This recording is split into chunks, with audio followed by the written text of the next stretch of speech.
this will provide you with a propaganda victory. How? The part-time Muslims in Sydney will now have to answer. You say this government is good. You say this system is good. You say there is no need for us to part from it. Now give us an answer. We never pose a threat to anyone at all. We are small, we are not big. We are far away. And yet they came against us. Is this not wickedness? So in the process of doing that, they will hand us a propaganda victory. If we are allowed to retreat, what we do? We go find another place. You know the experience of squatters? Squatting? You move them from one place, they go somewhere else. Squatting. So this is a Muslim village.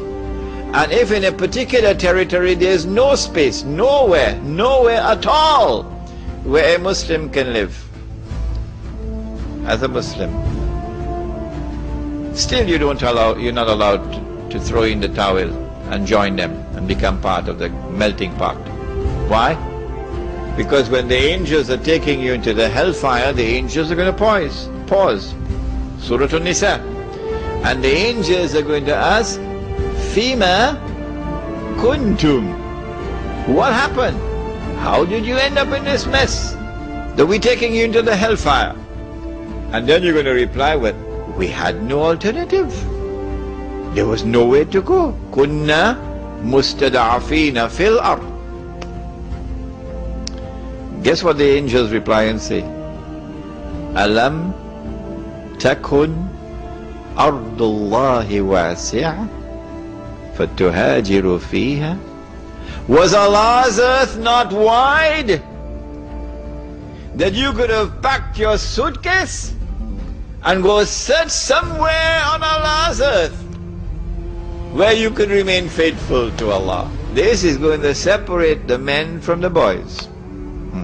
Yes.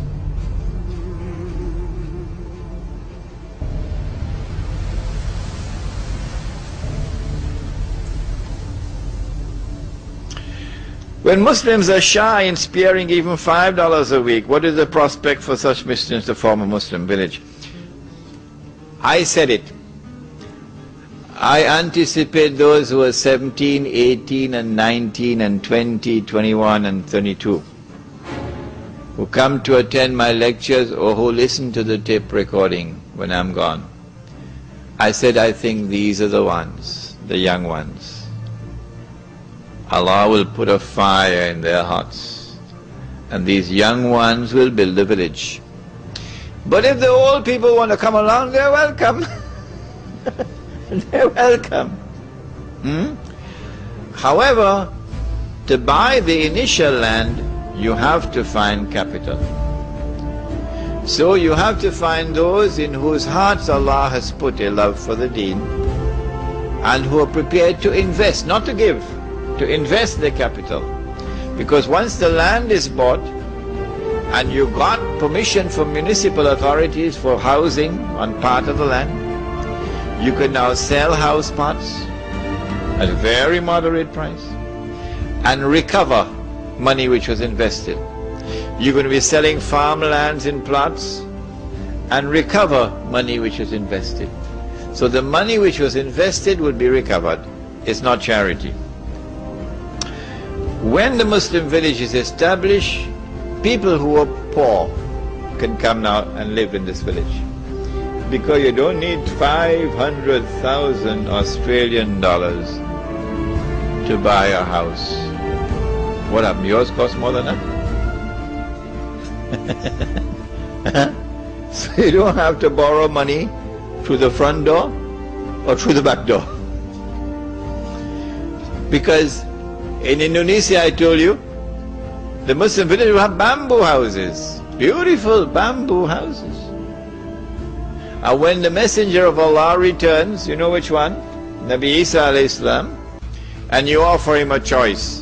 The bamboo house or the $500,000 house, guess which one he's going to choose?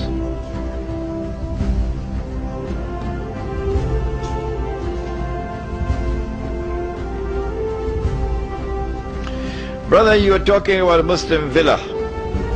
A Muslim villa? But in Sydney, the majority of Muslims live in Lakemba and Auburn, and these are areas known as a crime zone in Sydney. How can you overcome the situation? I like this question. You know why? Because in the Muslim village, you can sleep with your windows open. Every single house I went to in South Africa had a big sign, yellow, red, armed response. Every single house. They had electrical wires, electrically wired. So if you touch that wire, you're going on holiday. Inside the house, not outside, inside the house, you have to go through burglar alarms. Inside the house. And then the last one is where they're going to be sleeping. This is what I saw in South Africa. So I said to them, in the Muslim village, you could sleep with your window open. Why? Because the village would have its own collective security. This is private property. No one can enter this city, this village, without our permission. Okay? And we have one entrance into the village. You're going to pass through that entrance. The village will have its patrols. So you're not going to sleep every night. No. Imam will have to spend 1 or 2 nights on patrol. Yeah.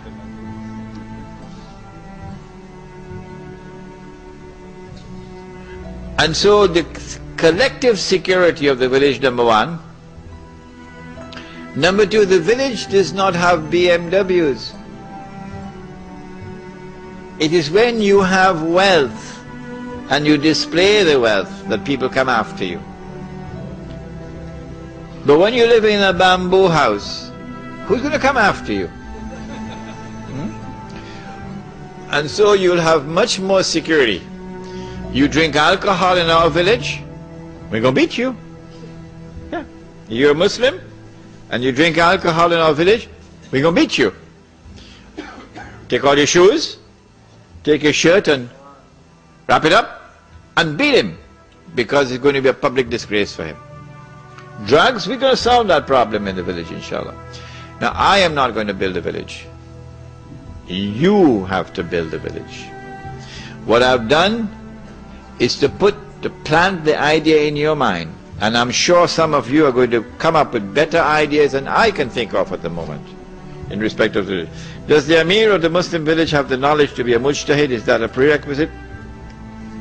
A mujtahid is one who engages in ijtihad. When ijtihad takes place, whoever it is who performs the ijtihad, and now even the President of the United States, even the President of the United States is engaged in ijtihad, and the government of Australia and the government of Singapore, yeah, engage in ijtihad because they're giving us new versions of Islam. And they're telling us this is the right Islam. It is when the ijtihad takes place that you now have to examine that ijtihad. And it must gain ijma' of the learned before that ijtihad can be accepted as part of our law. Last question. The talk was very good, but why say that there are no sects in the village?